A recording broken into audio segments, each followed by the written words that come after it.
Okay, great. Hello, everyone. My name is Amelie Shawat. I run the socials for Broken Spoke Film House. Today, I am with the actor, writer, director, teacher, Elena Kent, who plays Mother slash Dr. Weyland in the upcoming film Wake Up Dolores. How are you today, Elena? I'm good. I'm great. How are you doing? Thanks for I'm having me. great. Of course. I'm so excited to do this. We are going to be I'm going to be asking her some questions today. So let's begin with the first question. What was your favorite moment while filming Wake Up Dolores? There were so many great moments because these guys have written such a great story. Um, the probably the last day of filming when everyone on set was so inclusive of watching back footage Mhm. because it's such a cool, unexpected story. It's a great finale, climax. It's so I think it's going to surprise a lot of people. So to be able to stand with everyone's there. All the actors, not everyone that had because there was a lot of actors that came in and out that shot earlier. Mhm. But those of us, the core family, were all there and we all got to stand around and watch the footage back. And That's it was a collective giddy screams and like jumping up and down. And, that's so cool. That's so cool. That's so cool. Because as an actor, you don't always get to watch footage back. I mean, sometimes directors are great. They're cool with it. Sometimes they're in a hurry. Sometimes you're, just speeding along so fast you don't have time to go back and watch your own footage. Mhm. I'm not someone that asks to watch my footage a lot. I've seen actors on set want to watch back their footage. I prefer not to. But in this instance, because so many things were happening, there were so many different things happening in these scenes we were all dying to see what it looked like on camera. Yeah, I'm sure that was so cool seeing that finale. I'm very Yeah. excited for everyone to see that. Yeah. Um, But I've seen clips, but I'm so excited to see how it's all edited together to right. create this amazing, you know, story, Uh-huh. especially at the end. Like, Oh, so I'm thrilled. I can't yeah. wait. It's gonna be so great, especially with that original soundtrack. It's going to be Yeah. so cool. Great. So my next question is, how did you approach developing and embodying your character? My approach is through imagination. Mhm. Uh, I've been acting since I was a little girl, went into theater, did theater in high school, and did lots of conservatory, lots of theater, and then got into film and then left for 20 years, did more theater. But coming back into film after having experienced motherhood, Mhm. watching children play, watching my children grow up, getting involved in a studio at Carol Hickey Acting Studio that really supports imagination. Um, really fine-tuned the craft of how I approach a character. Mhm. So it is through imagining this person's life on a day to day. So Mhm. the work beforehand is everybody else's work, and what they're doing is none of my business. I try not to worry myself with how I fit in the story because that's a very actory thing to do. Mhm. I just concern myself with my day to day. I mean, from how I wake up in the morning and how I take my coffee to routines. And in this particular story, we're dealing with AI, we're dealing with things that I don't know about. So I had to create all of that in my own imagination and fully believe. So there would be times I was walking on a treadmill for what I thought was 30 minutes, really just going through Dr. Wayland's day and how she cares for these girls. And then I'd look at the time on the treadmill, I'd be like 45, 47 minutes in because it was so much fun. I had so much creative freedom because, Dan, we talked a lot about character, but he wasn't telling me what to do or how to feel or what to be. He just gave me a really good structure Mhm. and trusted that I would do the work.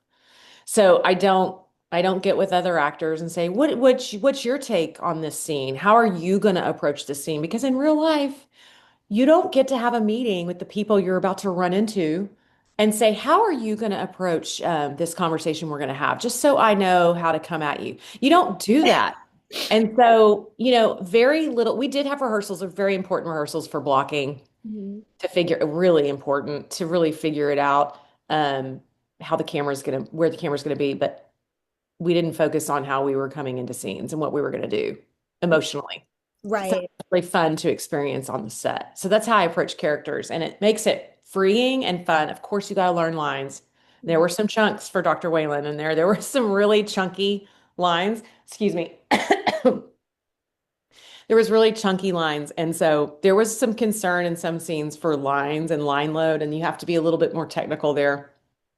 But it was fun to just show up, play, see how I was feeling at the time, Yeah. especially with those were the whole point of those three girls is they're three different characters. They're three personalities that could not be more opposite of one another. And so to react to each one of them, as I'm a mother, I have three kids. They're Mhm. all adults. So it was fun to kind of just let myself react to these other actors, not having a clue how they prepped their characters. Right. You It know? yeah, Because it that's allows so for real. more spontaneity in the moment Yeah. and real reactions to what's going on rather than knowing what to expect. And I love that the team gave you guys so much freedom to explore with your characters. And I'm really excited to see how that translates on screen. It's going to be really great.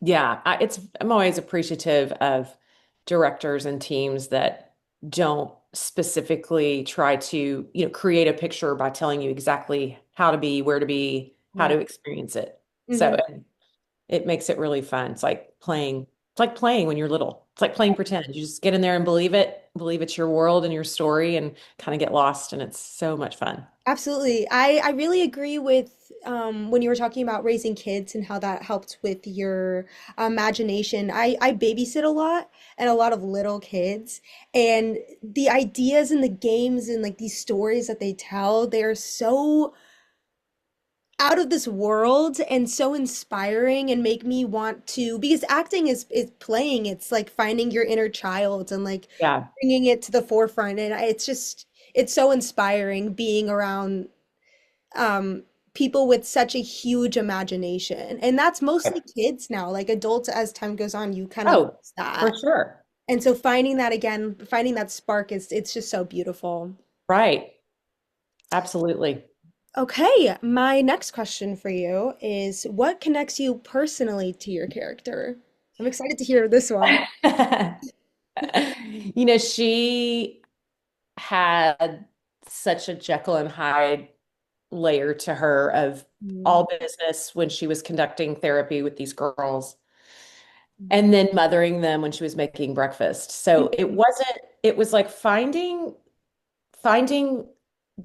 I'm not that, in real life, I'm, I don't switch back and forth like that. I'm basically carry my personality all the way through business or whatever, because I don't have not a doctor or a lawyer or an attorney. So I get to just kind of have fun all the time and just bring myself into my work because I'm a coach and instructor. And so that was interesting to find that. But what was really connecting to me was I know what it is like to talk to and deal with children, older children. I mean, my kids are in their 20s. They're adulting. This group of girls was a little younger, but I've been through that age with them. Mhm. Uh, so it was so easy to drop in Mhm.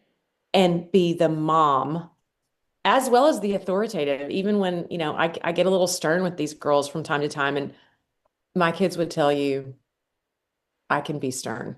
Oh. I can be stern. I mean, I carry my personality wherever I go, but I can turn around on a dime and really be serious when someone's making me mad or not following the rules.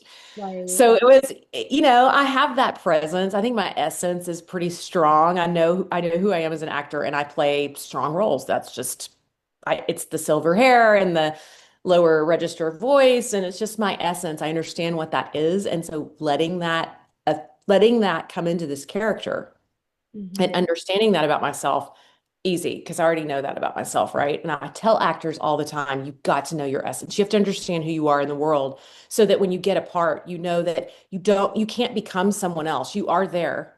Mhm. Elena's here even when the camera's rolling and I'm saying the words of Dr. Weyland, Elena's still there. That's why they cast me because I went in and I did this audition as, I'm Elena. They cast me. Put it in there, Elena. Use it. So those moments of being stern was like I'm talking to my children. Mm-hmm. Uh, One time my son was in high school, he's 6'3", and I'm a little 5'2", 5'3". Mm-hmm. So he's like a foot taller than me. And I don't know what I was laying down the law on with him, but I had to look at him like this. And I said something and he looked straight down at me and he goes, "You intimidate me." And I'm like, good.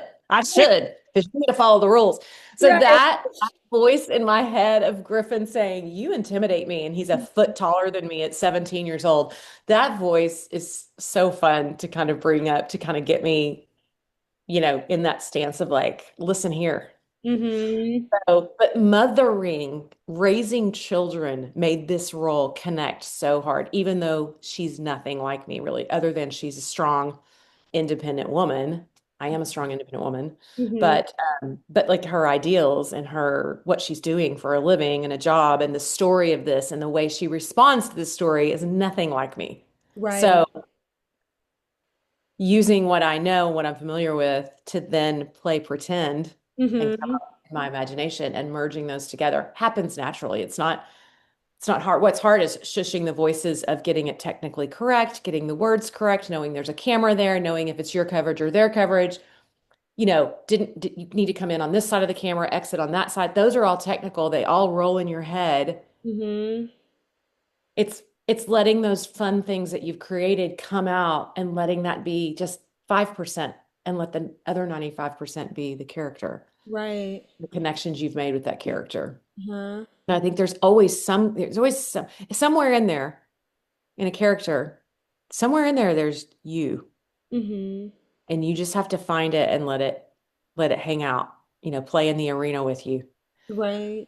And when people try, when actors try to, well, I don't know, everybody's process is different. When I try to be somebody that I'm not and just be a character, it comes off really schmactery. Mm-hmm. We've all watched shows on TV where we're like, that person's acting. Right. You It's could like, just why? Why is that person acting? It's so fun to kind of figure out why people look actory. I'm not saying I don't look actory on film. I don't know. That's everybody's opinion. I try mm-hmm. not to be. I try to experience the story as much as possible Mm-hmm. And that is so a that director. I can draw in what's happening and forward the story and hopefully lend my scene partner something to work with. Right. Right. That was really great. I really love that response. Um, Thank you. It's okay. wordy, but it's true. No, it's great. It was really great, especially as someone who's an actor. I'm like, Yeah. okay, I hear you. Like that is so true. I loved it. Um, okay, last question. This has been really great so far. Last question for you. What are you most excited for audience to experience when they first watch the film?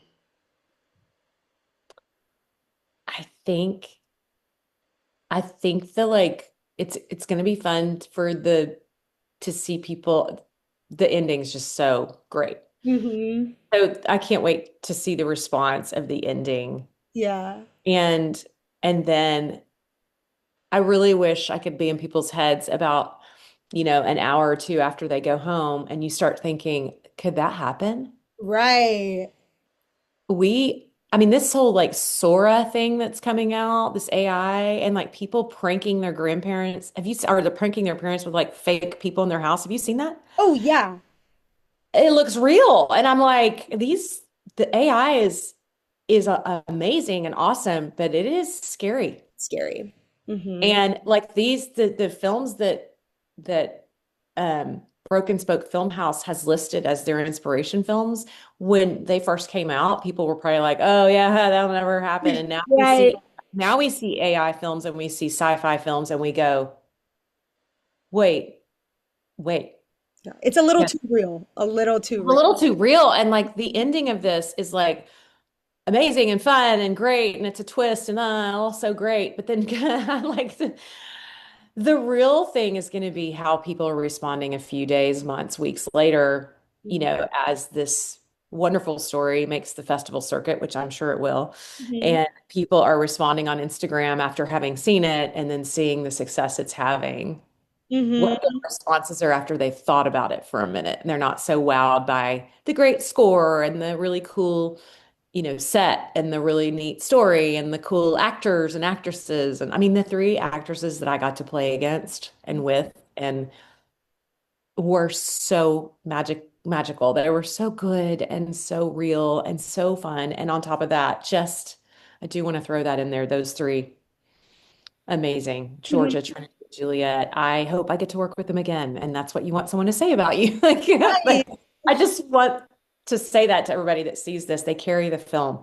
And I have not seen it all put together, but I have no doubt that they knock it out of the park. Mm-hmm. And I'm excited for people to I just can't wait for the lights to come up and turn around and see everybody's I like watching. I like to sit in the back because I like to be like Yeah, what are you guys look thinking? at it. Yeah, I love it. I love when I directed theater, I would stand in the back of the theater and just like watch the audience because Right. that's my favorite part. So Mhm. maybe Like, I'll stand in front when we watch it and I'll just watch everybody else. right, exactly. And it's so magical, like seeing how your story impacts other people seeing it for the first time and like what their takeaways are and how they predict it. And it's just, I'm also really excited to see how people like sit with this film after and like after I read the script for the first time, I was like, I really, at first I was like, oh wow, this is like Black Mirror, like, this is so cool. Yeah. And I was like, wait, this feels a little real. Like it feels like, oh, this is happening right now. Like AI could take over and like people are, I'm seeing things and I'm like, I didn't even realize it was AI until I look at the Oh, all the time. yeah. And it's terrifying that I can't It's even terrifying. figure No, it we out. can't. Mm-hmm. Literally before I got on this call, I walked through my room and then the noon news was on and they were covering how they were saying how they were asking a scientist and a specialist on AI, how do we tell the difference when we are looking on our phones, on our devices, and we see a 3-year-old feeding a bear on his front porch and his mother grabs him? How do we know that's real or AI? And she said, unfortunately, we're past the point of having any visual cues. Mm-hmm. You have to use your because our brains are wired to believe what we see. So, which is great for actors. We love that. Right. That's why we want to be real. But it's so real now. So that's the timing of this film is chef's kiss. They couldn't have been any better on getting this thing pushed out when they are because it's happening so fast. She said 6 months ago, when you saw a video, I could tell you how to identify AI, but now I can't. Now I can't. Just tell there. She's like, use your brain. Would this really happen? Right. That is Could this really happen? right. Oh, that is so scary. Well, Yeah. I hate to end on this note, but thank you so much for chatting with me today, Elena. It was so great hearing everything you have to say about Wake Up Dolores, and I can't wait to see all of your work on the big screen. Everyone, make sure to follow Broken Spoke Film House on Instagram for more behind the scenes interviews and updates about the film. And thank you again, Elena, for all of your wisdom you shared with us today. It was really great. Yeah, it was really great to talk to you too. Can't wait to see it in person. So, well, Yeah. okay.